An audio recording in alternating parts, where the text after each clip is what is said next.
Let's take a little bit of time and make sure we know how to sketch the graph of a piecewise function. In number 1, we have a piecewise function. It's broken into 1, 2, 3 pieces. Let's start by looking at the middle piece. For the middle piece, we're going to sketch the graph of the line x plus 2.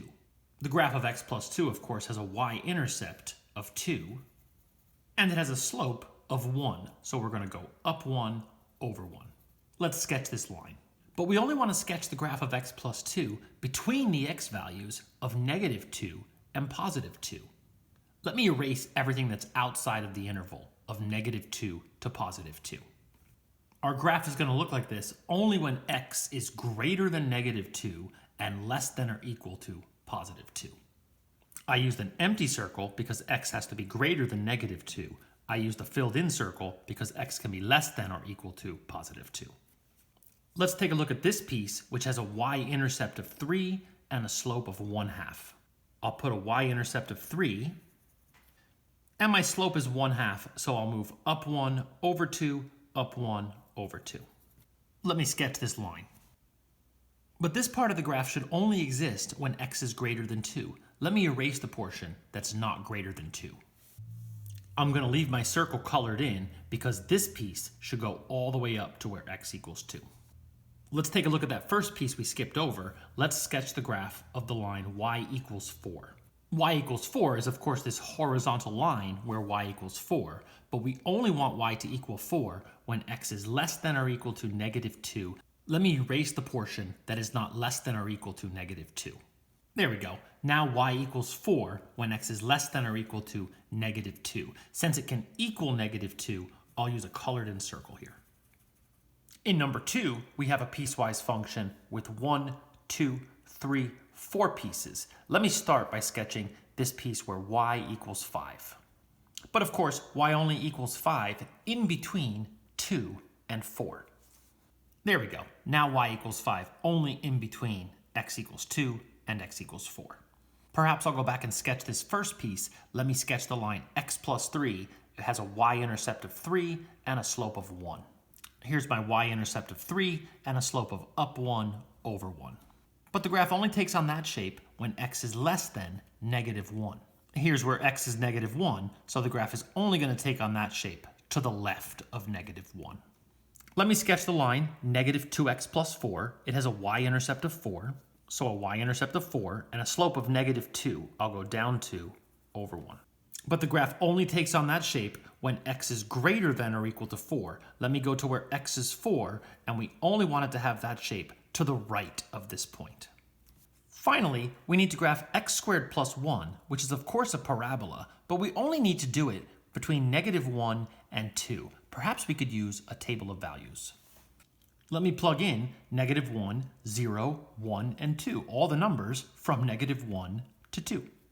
Of course, if I plug in negative 1 squared is 1, 1 plus 1 is 2. If I plug in 0, 0 squared is 0, 0 plus 1 is 1. When I plug 1 in, I get 2. And when I plug 2 in, 2 squared is 4, and 4 plus 1 is 5.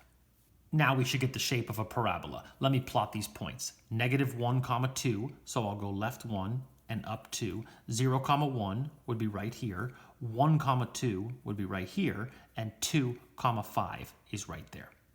Now this piece is already colored in. Should I color this one in? Sure, because the parabola exists when x is greater than or equal to negative 1. So I'm going to color this in because this is part of the parabola. One big concept in calculus is continuity. Is a function continuous? Let's begin by just informally identifying which functions up here are continuous and which ones are not. This first function is continuous. It goes forever to the left, it goes forever to the right, and it has no breaks in the action. This second function is definitely not continuous. It's a piecewise function, and it has 2 major breaks in the action. This piece is not connected to this piece. You couldn't draw this function without lifting your pencil up off the paper. This function here is not continuous because it has a hole in it. I suppose you could make the argument you could sketch it without lifting your pencil off the paper, but this piece is not connected to this piece because it has that hole in it. This function with a vertical asymptote is not continuous because it's undefined where the vertical asymptote exists. This function's undefined at a hole and this function's undefined at the asymptote. This function is continuous. It goes forever to the left, forever to the right. It does have a little bit of weird behavior here, this sharp turn, but you could draw it without lifting your pencil up off the paper. This function is definitely continuous. Finally, this last function is not continuous because of the hole it has in it. Now, unlike this function is defined everywhere. This function's undefined where the hole exists. This function has output everywhere, but it's not continuous because of the hole in it, and it jumps. This line then jumps to the point and then jumps back to another line. Let's approach numbers 1 through 4 a little bit more formally. Are these functions continuous at x equals 2? To show that a function is continuous at 2, we must show that f of 2, the limit as x approaches 2 from the left, and the limit as x approaches 2 from the right are all the same. Of course, f of 2 in this function, if I go to 2, the output is 2. But the limit as we approach 2 from the left side, we're headed towards the point 2, negative 1. As we approach 2 from the right side, we're headed towards the point 2, 2. If all three of these are not the same, then we say no, the function is not continuous. In this function here, f of 2 equals 1. As we approach 2 from the left side, we're headed towards the point 2, 1. And as we approach 2 from the right side, we're also headed towards the point 2, 1. Since all three of these values are the same, the function is definitely continuous at x equals 2. In number 3, to evaluate f of 2, we must look in the first piece because that's where we look when x is equal to 2. 2 squared is 4, and 4 plus 3 times 2, 4 plus 6 is 10. To get the limit as x approaches 2 from the left side, we also look in this piece because this piece is to the left of 2. It's where x is less than 2. And of course, if I plug 2 in here, we already know we get 10. To evaluate the limit as x approaches 2 from the right-hand side, we're going to plug 2 into this piece because this piece of the graph exists to the right of 2, where x is greater than 2. 3 times 2 is 6, and 6 plus 4 is 10. They're all the same. These all equal 10, so yes, this function is continuous.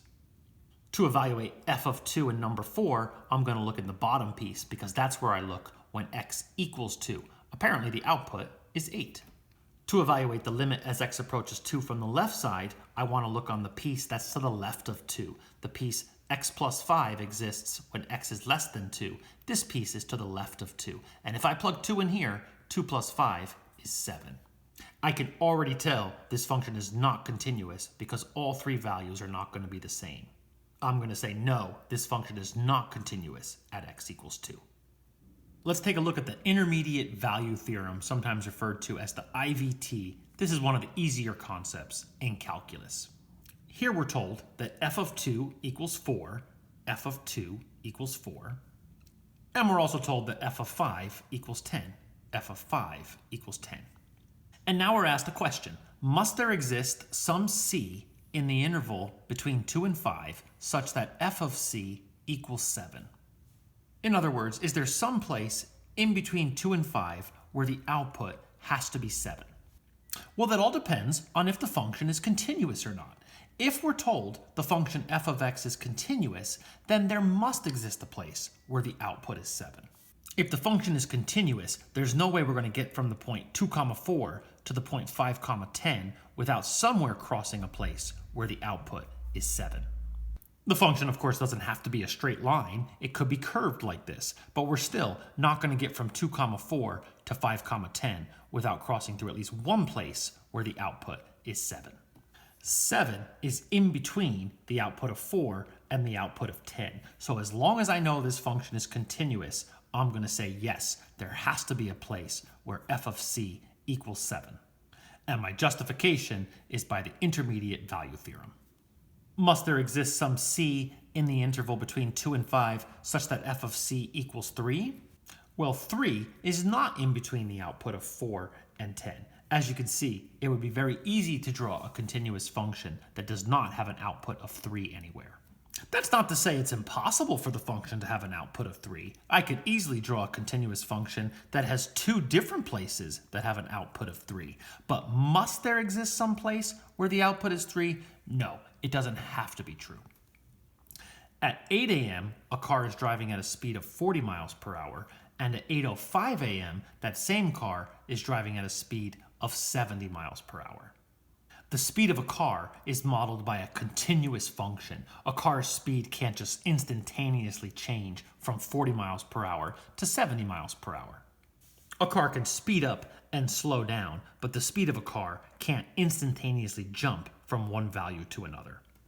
Must there be a time at which the car is driving 65 miles per hour at some time between 8 o'clock and 8:05? Well, 65 is in between 40 and 70, so I'm going to say yes.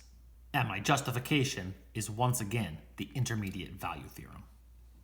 In our last example, we have a multiple choice question. Between which set of integers must there exist a 0 to the function f of x equals x squared minus 2x minus 4? Of course, to find a 0 of a function, you want to find what values of x you could plug in that would give you an output of 0. We could, of course, use the quadratic formula to solve for the zeros, or we can use the intermediate value theorem to our advantage. Let me see if I have some evidence that there's a 0 in between 1 and 2. I'll evaluate f of 1. 1 squared is 1, 1 minus 2 is negative 1, and negative 1 minus 4 is negative 5. And I'll evaluate f of 2. 2 squared is 4, 4 minus 4 is 0, 0 minus 4 is negative 4. The output at 1 is negative 5, and the output at 2 is negative 4. I have no evidence that there would be an output of 0 in between those. Let's check f of 3. 3 squared is 9, 9 minus 6 is 3, 3 minus 4 is negative 1. I know f of 2 is negative 4, I know f of 3 is negative 1. Once again, I have no evidence there should be an output of 0 somewhere in between 2 and 3. Let me check f of 4. 4 squared is 16, 16 minus 8 is 8, and 8 minus 4 is 4. Now notice, f of 3 is negative 1, which is less than 0. F of 4 is positive 4, which is greater than 0.